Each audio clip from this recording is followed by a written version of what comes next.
Tuesday right here. All of a sudden, they change. And then after them change, you say, all right, could we have the meeting on Monday? No.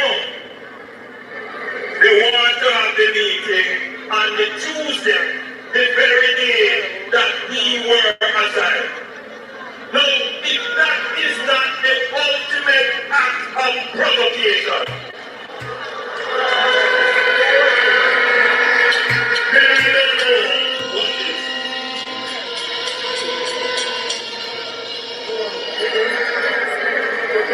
Now, the police stood up and said, listen, this is the agreement. Our job is to promote public safety and law and order. We cannot allow a breakdown. And a political party that is supposed to be a national organization to support rule of law and public order decides to challenge the police.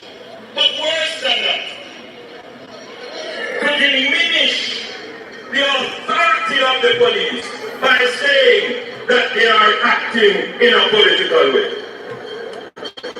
As leader of this country, I was not about to allow the country to descend into chaos and for the authority of the police to be challenged.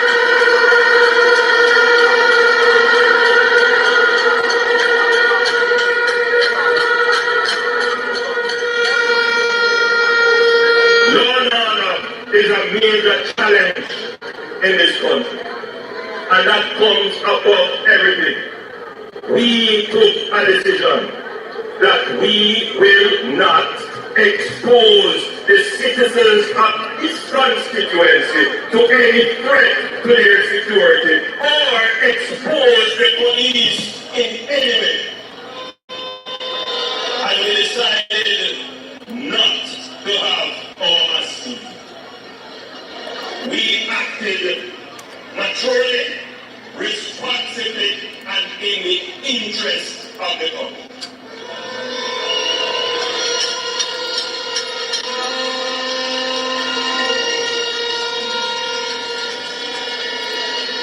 So,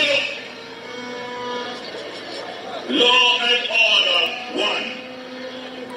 The police won. And of course, there were those in the police stood their ground. And that is a sign the young one today.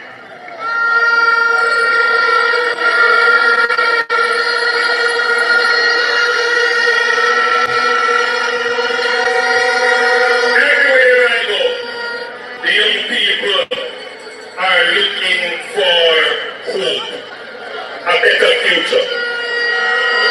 And I don't want the victory to be in any way diminished.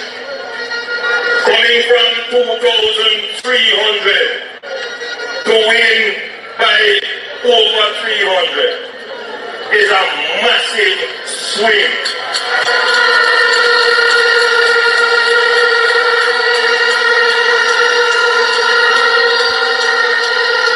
A large part of that is the young people. And let me tell you this.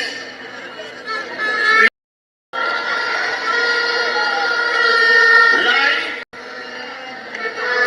racism, intimidation, class, every negative thing that you could think of, they put in the campaign.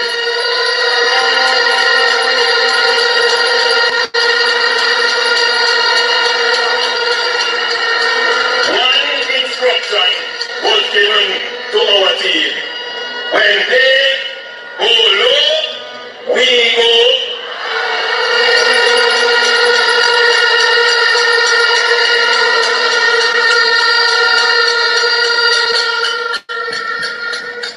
There is no one that has experienced the effects of negative campaign like I have experienced.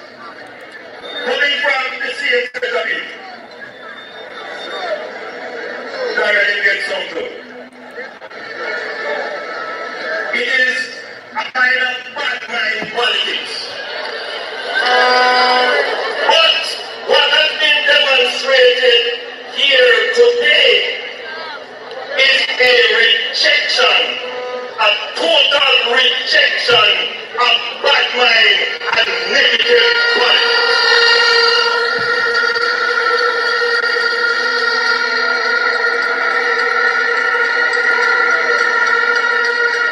The PNP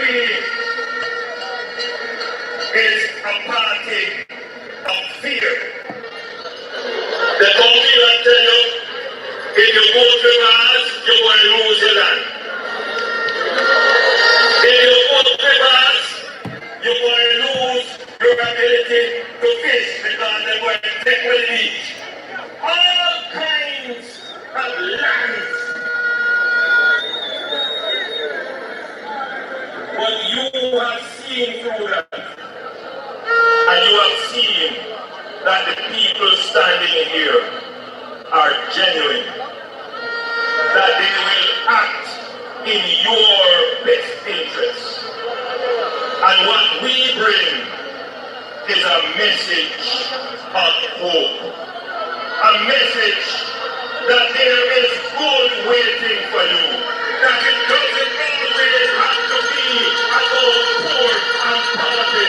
That prosperity can be yours. That your dreams can be realized. And by your action, good will come. God bless you, liberals. Your name is God bless Jamaica.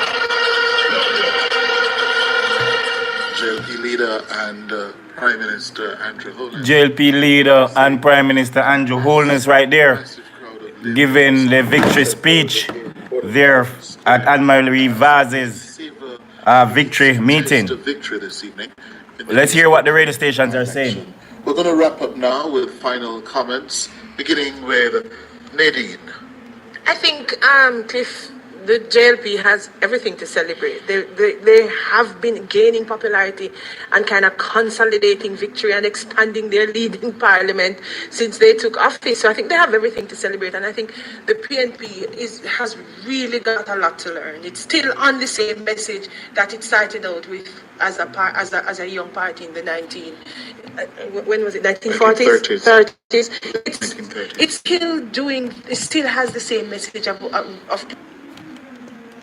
playing into class and the dirty labor rights in rural Jamaica, as opposed to the sophisticated PNP people, the bright and educated ones. And that's what I saw, that this is a party that is not learning and that is not recognizing that the political populace has changed and that people want to be regarded in a more sophisticated way, and they want you to message for them, and that rural people are now staking a claim on the political landscape, and they missed the opportunity to kind of decide what would our message look like if we started to message for rural Jamaica, because they've not done well in the rural parts. Right. Kamisha? Cliff, I think it's an interesting time in Jamaican politics. I was delighted to hear the Prime Minister again mention the significance of youth in this election and likely in elections to come.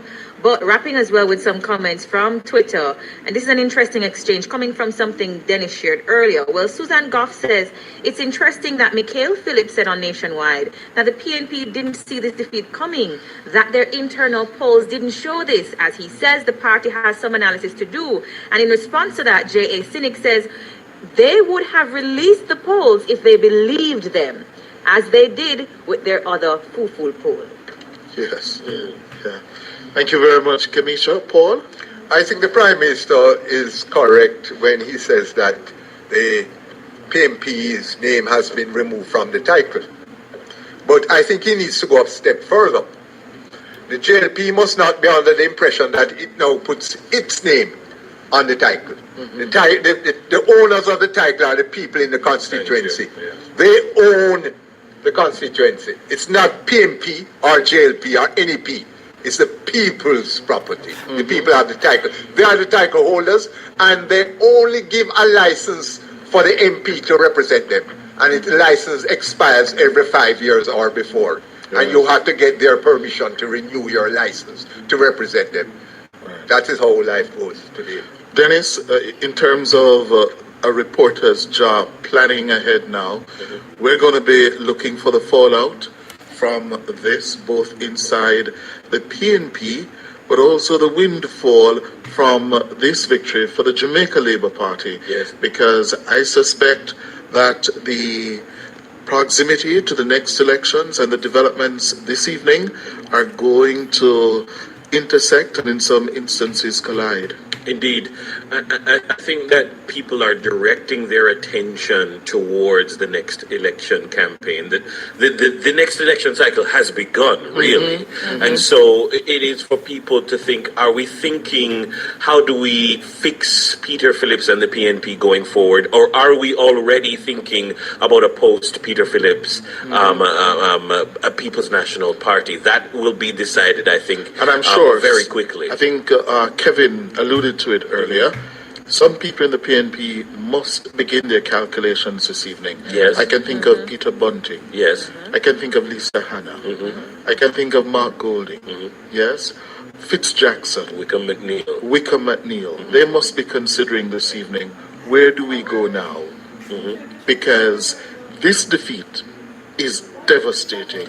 Many political meetings, small caucuses will be held I'm sure in the weeks to come. Yeah. All right. I want to say thanks to the entire. All right, so there you go. We're wrapping up right now. I want to say thanks to all the media houses who assisted us in giving us information. We were happy that we were able to bring to you the Prime Minister's speech. And we're wrapping up.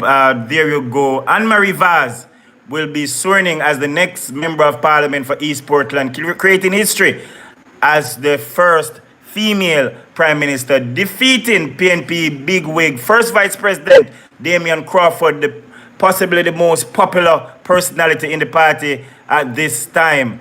And Anne-Marie Vaz was able to reverse a 2,300 victory in the last election in favor of the PNP to win by over 300 votes. A lot of decisions will have to be taken over the next couple of days.